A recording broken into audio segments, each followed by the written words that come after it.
బెల్లం ఉన్న చోటే ఈగలు ముసురుతాయి. అధికారం ఉన్న చోటికే నేతలు చేరుతారు. ఇప్పుడు ఆంధ్రప్రదేశ్ రాజకీయాల్లో అదే జరుగుతోంది. అదును చూసి మాజీ ఉప ముఖ్యమంత్రి ఆళ్ల నాని జంప్ జిలానీ అయ్యారు. టీడీపీ అధినేత చంద్రబాబు నాయుడు కూడా ఇంతకాలం ఆపి మరీ ఆళ్ల నానిని చేర్చుకున్నారు. ఎన్నికలు ముగిసిన వెంటనే ఆళ్ల నాని వైసీపీకి రాజీనామా చేసి టీడీపీ వైపు చూశారు. అయితే టీడీపీ క్యాడర్లో బాగా వ్యతిరేకత కనిపించింది. వైసీపీ హయాంలో ఆయన టీడీపీని అనేక సందర్భాల్లో దూషించున్నారు. దాంతో తెలుగు తమ్ముళ్లు ఆయన రాకను వ్యతిరేకించారు. ఏలూరులో ఒక బ్యాచ్ అయితే నాని వస్తే మేము వెళ్లిపోతామని ప్రకటించేసింది. వాళ్ళని సమాధానపరిచి చేర్చుకునే లోపు కాస్త ఆలస్యమైంది.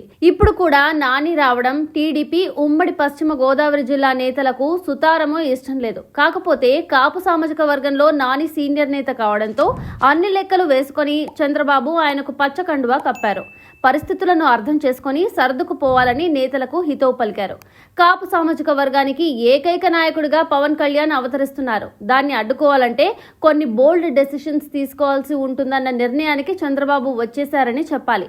జనసేనను బ్యాలెన్స్ చేసేందుకు ఇంతకంటే వేరు మార్గం లేదనిపిస్తోంది. అయితే ఇలాంటి నిర్ణయాల పట్ల క్యాడర్ మాత్రం సంతోషంగా లేదు.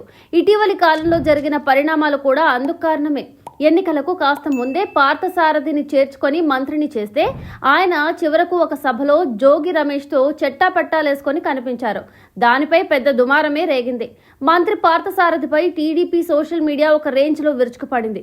పార్థసారథి ఇచ్చిన వివరణపై టీడీపీ క్యాడర్ ఇప్పటికీ కూడా సంతృప్తి చెందలేదు.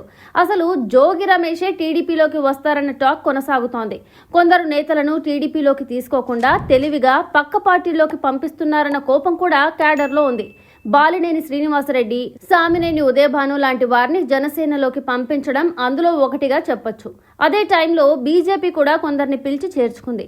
విశాఖ డైరీ చైర్మన్ ఆడారి ఆనంద్ కుమార్ అందులో ఒకరు. స్పీకర్ అయ్యన్న పాత్రుడికి ఆయనకు పడదు. విశాఖ డైరీ అవకతవకలపై జ్యోతుల నెహ్రూ నేతృత్వంలో కమిటీ కూడా వేశారు. అలాంటి అవినీతి పరుణ్ణి ఎలా చేర్చుకుంటారని టీడీపీ క్యాడర్ ప్రశ్నిస్తున్నా ఏమీ చేయలేని దుస్థితి కూటమి పెద్దల్లో నెలకొంది.